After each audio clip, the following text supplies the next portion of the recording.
Tahun 2022. Aku kira pernikahanku adalah jawaban dari segala luka yang pernah kualami.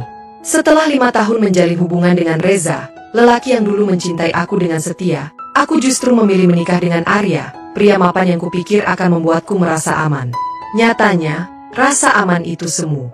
Dan rumah ini terlalu sunyi untuk disebut tempat pulang. Arya, suamiku, umurnya 41. CEO sebuah perusahaan properti. Tampan, berkelas, tapi dingin.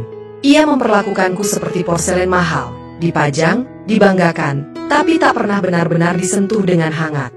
Kami menikah bukan karena cinta, tapi karena keterpaksaan keluarga, dan mungkin karena aku ingin lari dari luka yang ditinggalkan Reza. Tapi siapa sangka, luka itu justru akan jadi penyelamat hidupku. 2 bulan setelah pernikahan, aku mulai merasa ada yang ganjil. Arya sering pulang larut, tidak pernah menyentuhku lebih dari sekadar formalitas. Kata-katanya manis hanya saat ada tamu atau keluarga. Sisanya, dia lebih banyak bicara pada laptop daripada padaku. Dan aku mulai merasa seperti hantu di rumah sendiri. Sampai akhirnya, aku memutuskan menyewa seorang asisten rumah tangga. Bukan karena rumah ini terlalu besar, tapi karena aku terlalu sepi. Aku butuh seseorang yang bisa membuatku merasa masih hidup. Namanya Aldi. Saat pertama kali aku melihatnya di agen jasa kebersihan, aku membeku. Itu Reza. Dengan rambut lebih pendek, kulit lebih gelap karena kerja kasar, dan sorot mata yang menyimpan luka lebih dalam dari sebelumnya. Aku ingin bertanya, tapi dia hanya bicara datar. Saya Aldi, Bu. Sudah disetujui untuk mulai besok. Lalu pergi tanpa menoleh lagi.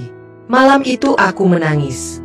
Karena lelaki yang dulu menangis memohon aku tak meninggalkannya, kini berdiri di rumahku, sebagai pembantu. Tapi yang terjadi setelahnya, jauh lebih aneh. Reza, atau Aldi, tidak pernah bicara banyak padaku. Tapi gerak-geriknya selalu waspada. Ia sering berdiri terlalu lama di dekat pintu kamar kerja Arya. Kadang masuk ke dapur larut malam dan hanya dia menatap ponsel Arya yang tertinggal di meja. Hingga suatu malam, aku menemukannya di ruang kerja Arya. Dengan tangan gemetar memegang amplop coklat besar. Apa yang kamu lakukan di sini? Tanyaku dengan suara tercekat. Dia menoleh. Matanya tajam, tapi juga luka. Aku datang bukan cuma untuk bersihkan rumahmu, Vina. Ia menarik napas panjang. Aku datang untuk bongkar kebusukan laki-laki yang kamu nikahi. Dan disinilah semuanya dimulai. Malam itu terasa terlalu panjang. Kata-kata Reza, atau Aldi, masih menggema di kepalaku. Aku datang untuk bongkar kebusukan laki-laki yang kamu nikahi. Apa maksudmu? Tanyaku pelan. Tapi detik itu juga, ia hanya menatapku, lama. Seolah sedang menimbang, apakah aku masih pantas tahu atau terlalu dalam masuk dalam jebakan Arya. Akhirnya, dia berkata pelan. Kalau kamu siap lihat wajah asli Arya, ikut aku. Kami masuk ke kamar kerja Arya. Ruangan itu selalu terkunci saat Arya tak ada. Tapi Reza, dengan tenang, mengeluarkan duplikat kunci yang ia sembunyikan di dalam sepatunya. Jantungku nyaris meledak. Reza menyalakan laptop milik Arya. Tangannya lincah. Terlalu lincah untuk ukuran mantan kekasih yang kini jadi pembantu. Aku kerja di perusahaan keamanan data digital sebelum semua ini, Vin. Aku tahu cara akses sistem orang yang sok pintar tapi malas ganti password.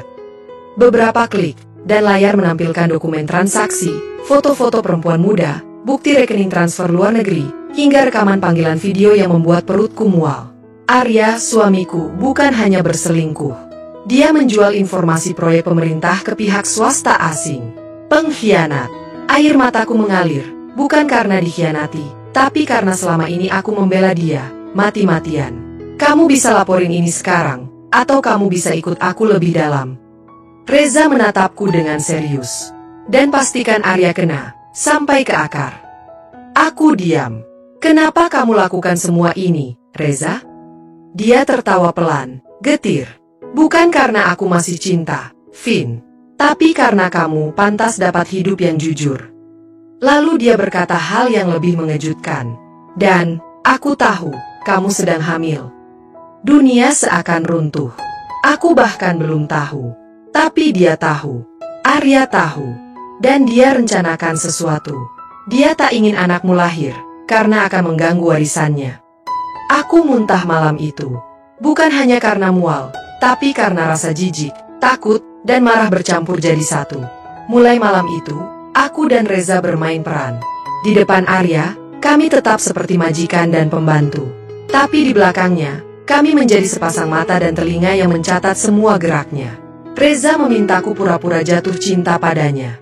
Hanya untuk mengelabui CCTV dan penyadap yang dipasang Arya diam-diam di beberapa sudut rumah. Dan anehnya, saat aku memeluk Reza di dapur, tertawa palsu di balkon, atau berpura-pura menggoda di ruang tamu, rasanya tidak sepenuhnya palsu. Kalau ini berbahaya, kenapa kamu terus di sini, Reza? Dia menjawab cepat. Karena satu-satunya tempat terdekat dari monster adalah di bawah tempat tidurnya. 1 minggu sejak malam itu. Dan rumah ini tak lagi terasa seperti rumah. Arya mulai curiga. Dia tak sebodoh itu. Beberapa kali dia tiba-tiba pulang lebih awal, mencari-cari kesalahan Reza. Bahkan sempat bertanya padaku, "Kenapa kamu makin sering tersenyum, Vina?" Dengan datar, aku menjawab, "Mungkin karena aku sedang bahagia." Padahal dalam hati, aku hidup dalam ketakutan. Tapi juga semangat. Kami semakin dekat dengan bukti utama, hard drive eksternal yang disimpan Arya di brankas kamar pribadinya. Dan malam itu, saat Arya pergi keluar kota, Reza mengambil risiko terakhir.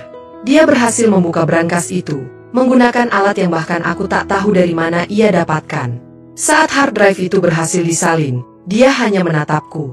Setelah ini, hidup kita nggak akan sama lagi. Keesokan harinya, kami laporkan semua ke Bareskrim. Reza mengaku bahwa dia adalah whistleblower dari dalam. Dia menyamar sebagai pembantu untuk menyusup ke rumah Arya, karena tahu dari mantan rekannya di perusahaan, bahwa Arya menyimpan semua bukti fisik di rumah, bukan di kantor. Ternyata, Arya sudah lama jadi target pengawasan, tapi kurang bukti. Reza adalah peluru terakhir mereka. Aku diinterogasi, diperiksa, bahkan sempat diperlakukan sebagai saksi pasif. Tapi akhirnya, aku bebas. Dan Arya? Ia ditangkap saat baru mendarat di bandara. Tangannya diborgol, wajahnya dingin, tak menunjukkan penyesalan. Tapi yang paling menamparku adalah saat ia berteriak padaku saat dibawa ke mobil tahanan. "Kamu pikir dia cinta kamu, Vin? Dia cuma manfaatin kamu." Dan untuk pertama kalinya, aku berani menjawab, "Mungkin, tapi setidaknya, dia bukan monster sepertimu." 2 bulan setelahnya, aku pindah ke rumah kecil di pinggir kota. Hidup tenang, mengandung 7 bulan. Reza sering datang, tapi kami tak pernah membicarakan cinta. Hubungan kami aneh. Kami terikat, tapi tidak memiliki. Kami saling peduli, tapi tak pernah meminta. Suatu sore, saat matahari menembus tirai, Reza duduk di sebelahku. "Kalau kamu minta aku pergi, aku pergi." Aku hanya menatapnya.